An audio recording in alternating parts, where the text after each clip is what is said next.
我老公份人咧，佢係好內向嘅，佢平時係唔出去社交啊應酬噶，佢一放工就係返屋企。但係咧，自從佢信咗嗰個 Yoso 教之後咧，佢成個人唔同晒啊！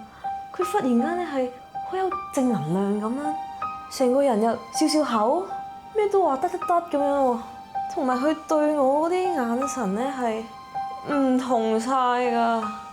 啊！佢仲成日喺屋企唱劉德華嗰首《忘情水》㗎。正經年少愛追夢啊！一生上往前飛，給我一杯忘情水，換我一生不雙飛。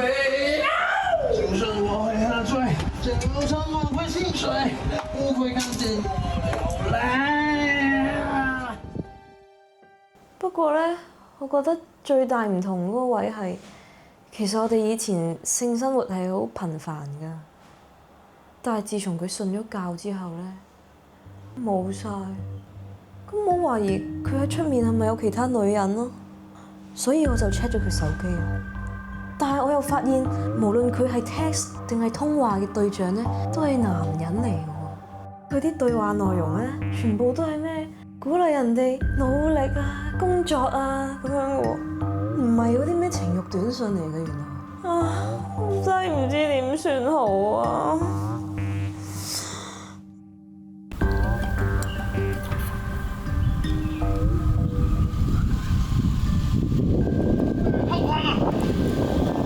喂，你影咩啊？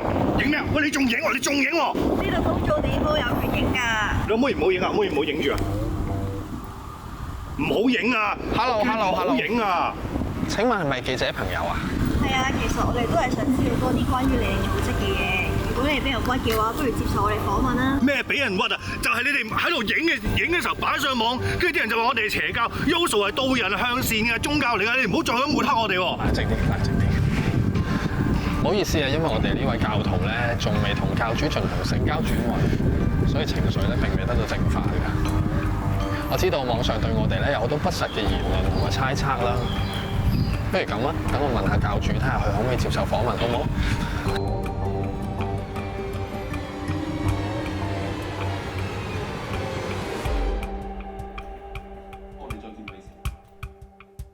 大家好，我叫 Ronnie， 法號係尊寶 ，Yoso 係我同阿霞創辦嘅教派。我叫阿霞，法號紫霞。自從我將我嘅處子之身意外咁俾咗 Ronnie 之後，我就發現咗我前世嘅身份。我本業係做攝影嘅，而我一直有嚴重性上癮嘅傾向，所以喺一次機緣巧合嘅情況下，我想利用自己作為攝影師嘅身份，對我心儀嘅女 model 借罪行兇。我必須向世人坦誠，我係一個好色之徒。不過相信係命運巧妙嘅安排啦。唔知點解，最後我竟然同咗當時係清潔工人嘅一下發生咗關係。嗰晚之後，我下面就廢咗啦。無論係做氣功、針灸、食偉哥，總之咩辦法都醫唔返。嗰晚之後，連登之神就報夢俾我，話我前世係紫霞仙子，係佢座前日月神燈嘅燈芯，作用係去除人世間嘅七情六欲。佢仲話我天生有一種一次性性交嘅特異功能，應該加以利用去造福世人。所謂色字頭上一把刀，環顧歷史，實在係有太多嘅男士因為沉迷女色而搞到身敗名裂。依家我不能再人道，咁我就可以專心發展我嘅事業。結果我用咗2年幾嘅時間，就由一個寂寂無名嘅影相佬，變成一個有好多國際品牌排隊揾住我合作嘅攝影師。冇幾耐之後，我就收到 Ronnie 佢嘅感謝。佢話如果冇嗰次同佢性交，佢嘅人生可能已經走緊下坡。結果有生意頭腦嘅佢，提議以收會費嘅形式幫信徒性交轉運，就係咁 ，Yoso 教就誕生咗啦。Yoso 除咗有優秀嘅意思之外，佢仲係4個英文字嘅簡寫。即係 You only sex once。顧名思義，只要同我哋嘅教主性交一次，然後就冇然後啦。從此你可以遠離女色，專心發展你嘅事業，做一個優秀嘅人。所謂嘅性交轉運就係咁解啦。我個心以前都好嘢㗎，雖然有個固定嘅女朋友，但係滿腦子咧總係充滿住性愛。見到公司女同事條裙短啲，都會即刻忍唔住衝去廁所打飛機㗎。我哋兩個以前平均每個月都使1萬蚊去叫雞㗎。2萬。啊，2萬。我以前睇 AV 有選擇困難，淨係諗揀睇邊套都花我1-2個鐘時間。我21年買咗個開放式單位之後，就剩翻廁所呢個私人空間去解決我嘅生理需要。因為老婆性冷感嘅關係，而佢又有尿頻嘅情況，所以有時敲起門上嚟都幾冇癮㗎。有時無聊睇下 IG 啦，見到啲黑絲相喎，睇完一張又一張，咁樣鳩下又嘥咗我幾個鐘頭㗎啦。有時睇到連 live 都唔記得開添啊！多謝紫霞仙子，佢令我可以專心工作。佢令我哋每個月都慳翻唔少錢。依家唔使睇 AV，即刻多翻好多時間出嚟發展其他興趣。我唔使再匿埋喺廁所偷偷摸摸咁打飛機啦。黑絲相都會照睇嘅，但慳翻啲打飛機時間就真㗎。既然你冇咗性能力，咁點解仲會睇黑絲相呢？啊！你啲女人咧問啲問題真係好無知㗎喎！你知唔知啊？就算一個攤咗嘅男人咧，佢哋都會及女㗎。佢有時咧都會幻想同女人做愛㗎。呢啲係雄性嘅本能嚟㗎嘛。如果係咁 Yoso 教幫到你啲咩啊？就係咁，我哋先要 keep 住見紫霞仙子。啊哈！飲咗佢嘅忘情水之後，當日同佢性愛嘅畫面又活靈活現喺眼前啦。呢個時候又 remind 我哋一次，性愛係幾咁邪惡嘅一件事啊！喺呢度真係要好感謝我哋嘅紫霞仙子，每日都風雨不改，努力不懈咁，每朝6點就飲住滾水跑10K 去為我哋嘅信眾製造忘情水，可以話係粒粒皆辛苦㗎。好多人都感謝我嘅付出，我話係應該嘅，因為呢一個係連登之神俾我嘅使命。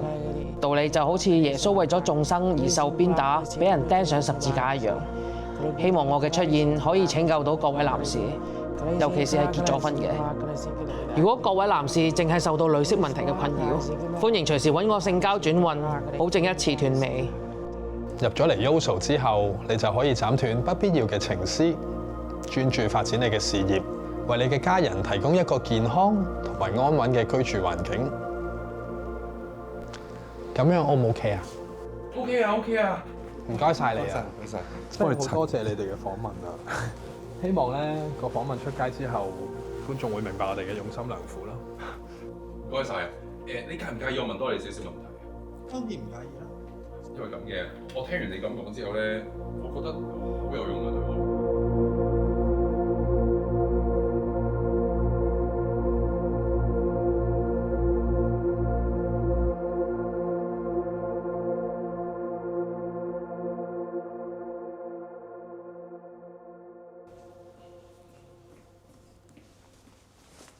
大家好，我叫阿少，今年37歲，有個夢想呢，就係開一間賣正版 AV 嘅影音店。不過就自己問題啦，一直都行唔出第一步，咁啊，所以打住工先咯。咁又自己衰鹹濕咯，咁啊，使咗好多無謂錢。不過聽完 Yoso 教嘅訪問之後呢，我覺得佢哋做緊嘅嘢好有意義。咁我想入教親身體驗下啦，又可以將我所見所聞分享俾大家咯。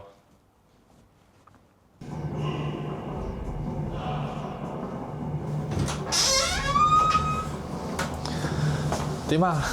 好緊張啊！好緊張。唔使緊張，個個都係咁嘅。慢慢行，一陣間咧，只要放鬆心情就 OK 嘅啦。嗱，如果我冇記錯咧，夏仙子應該會一如既往採用一個全攻型嘅策略嘅。如果用足球去比喻嘅話咧，就係行一個10-0嘅陣式。係啦，嗱，記住，我一定要提一提你，一陣間無論發生咩事，緊張也好，恐懼也好，無論發生咩事都好，一定要擘大眼，擘大眼。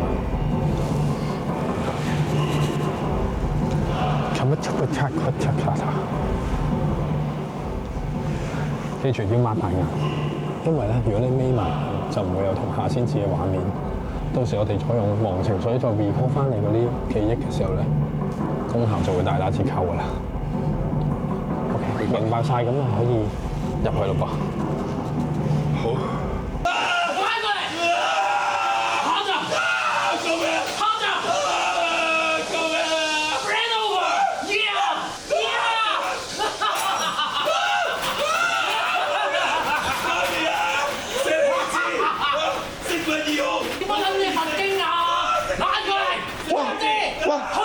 頂唔順啦，避一避先。出嚟啦，出嚟啦！少華，完成咗正交轉運之後，感受點啊？係啊，我一路咧都有聽住教練團隊嘅指示啊，咁我就同佢保持一個安全嘅距離同策略啦。咁但係就因為我同佢個身形真係有少少差距啊，所以咧我係採取一個保命至上嘅節奏㗎。去到第7局嘅時候咧，個氣氛好係咪放慢一少少啊？因為出面冇乜聲啊。係啊，可能咧佢見到我去到第7局嘅時候都仲未成事咧，佢有啲急啊。咁我又有少少即係唔好意思啊，因為我哋嘅教徒咧已經奮戰咗9個回合㗎啦，有啲攰㗎啦，不如我哋下次再接受訪問啦，好嘛？多謝各位，多謝各位。問多2條啊，好唔好啊？好快嘅啫喎。OK 㗎。問多2條啊。佢需要休息嘅。性交轉運完之後，我對女人冇晒興趣，雜念消除晒，果然可以專注事業。我嘅 AV 影音店已經開到第3間分店啦。可唔可以同大家分享下你對性失去興趣嘅過程啊？咁就要講翻當時性交轉運嘅過程啦。喺我哋去到第7 round 嘅時候，我因為一時鬆懈，俾夏仙子直入中腦。佢一坐落嚟，我就休克咗。然後我好似發咗場夢，喺裡面我見到呢幾十年嘅人生片段，跟住我突然間去咗一個行極都行唔完嘅白色隧道，最後我聽到夏仙子嘅召喚，係佢嘅聲音引領我揾到出口嘅。喺我醒返之後，我發現呢一個係一個性愛嘅瀕死經驗，我開始對性愛產生排斥，然後我好珍惜我現在所擁有。當我發現原來我老公只不過係性無能，佢唔喺出面搞3搞4喎，咁我梗係當堂就放鬆晒啦。見到佢依家事業有成，同教主又可以幫到咁多人嘅時候，作為佢嘅太太，我真係好戥佢開心。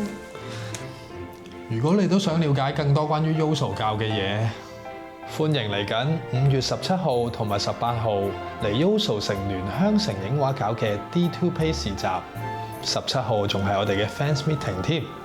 到時就會有我哋一眾嘅信徒同大家分享性交轉運嘅心得，當然唔少得仲有忘情水試飲啦。到時當然唔少得有我同大家試鐘啦，費用係300蚊一位，有嘢食有嘢飲，仲有獎抽添。即刻 click 入呢條片嘅 info box， 填好 Google Form 嘅資料，到時就會有專人同你聯絡㗎啦。想同我展開激情對話嘅朋友，千祈唔好錯過啦！仲心思思想搞婚外情，叫雞定係打飛機啊？唔好諗啦，即刻加入我哋 Yoso 啦！讓我們一起變得優秀 ，DH No More。仲諗等緊你啊 Yoso, you only sex once.